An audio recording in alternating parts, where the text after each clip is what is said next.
तो ये पार्ट हमारा पार्ट सेकेंड। अब हमने लास्ट में देखा था कि 7% Hindu Muslim and Christian people in Sri Lanka, जो 7% वो ये रिलीजियस फॉलो करते हैं। फ्रेंड्स, इस वीडियो को सब्सक्राइब करना मत भूलिएगा। अब इसके बाद नेक्स्ट टॉपिक, इसका रिजल्ट ऑफ तमिल। अभी ये जो इनके बीच क्रिएट अटेंशन हुआ, तो वो लेकर वहां पे क्या प्रॉब्लम क्रिएट हुई, अभी इसके बाद ये पॉइंट हम देखते हैं।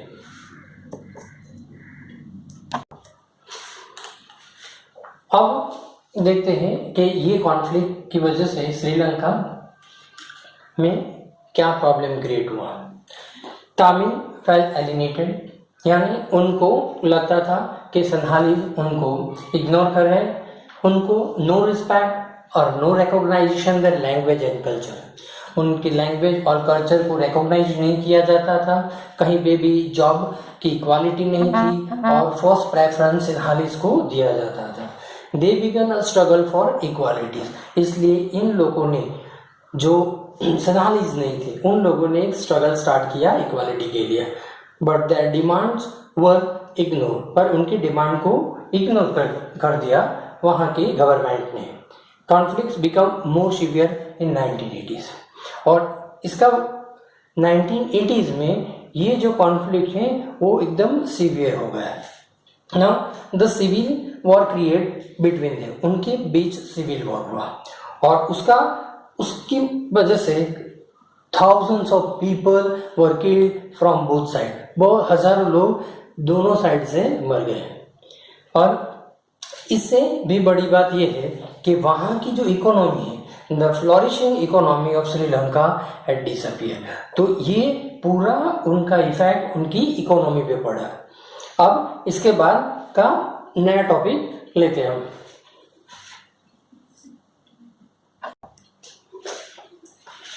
हम देखते हैं why is power sharing is desirable.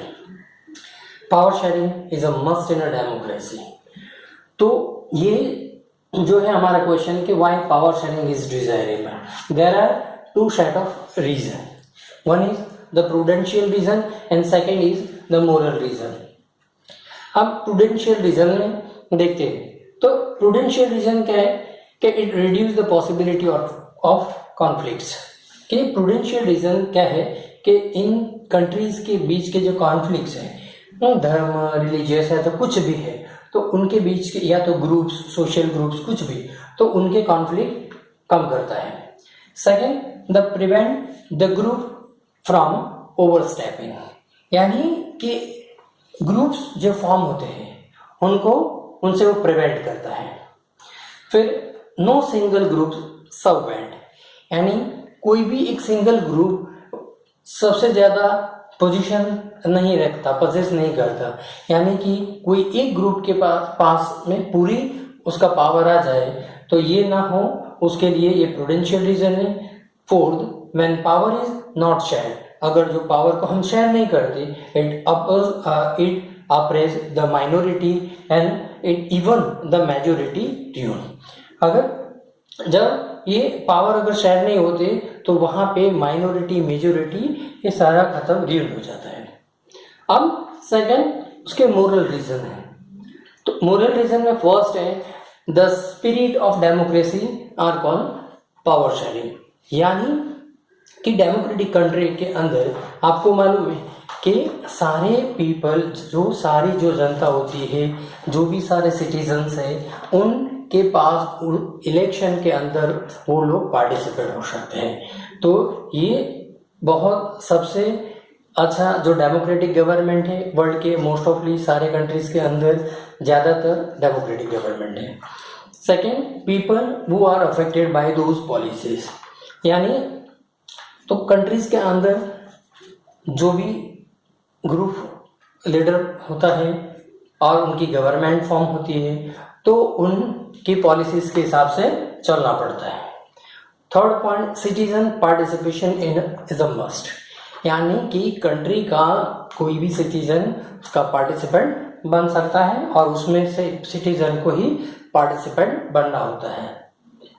उसके बाद next fourth, make power sharing essential and valuable. तो पावर शेयरिंग ये डेमोक्रेटिक कंट्री का एक हिस्सा है कि यहाँ पे ये ज़रूरी है और उसकी वैल्यू भी होती है। It's the most valuable in the democratic country.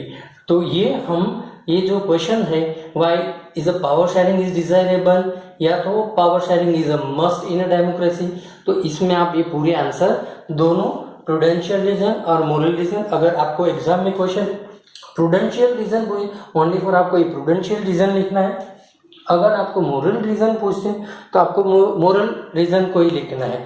अगर दोनों 5 मार्क का आंसर अगर आपको पूछते हैं जिसके अंदर प्रूडेंशियल रीजन और मोरल रीजन दोनों, तो आपको पूरा आंसर लिखना पड़ेगा। Okay friends, bye. अगर नेक्स्ट इसके आगे हम next power shared among by the different organs of the government, अभी इसके बाद एक टॉपिक है, फिर उसके बाद चैप्टर खत्म हो जाएगा, ठीक है।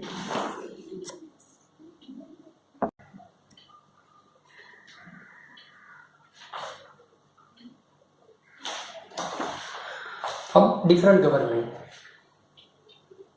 Legislative government, executive and judiciary. Here the among the government at the different level, central government, state government, municipality and panchayat, that means local government, or pressure groups that mean the farmers, workers, industries, ये जो लोग हैं इनका जो group पे pressure होता है और उनके हिसाब से गवर्नमेंट को सपोर्टिंग मिलता है, तो ये उसका मतलब है प्रेशर ग्रुप्स, यानी कि उनका प्रेशर गवर्नमेंट पे रहता है, या तो वर्कर्स, फार्मर्स या तो इंडस्ट्रियलिस्ट का।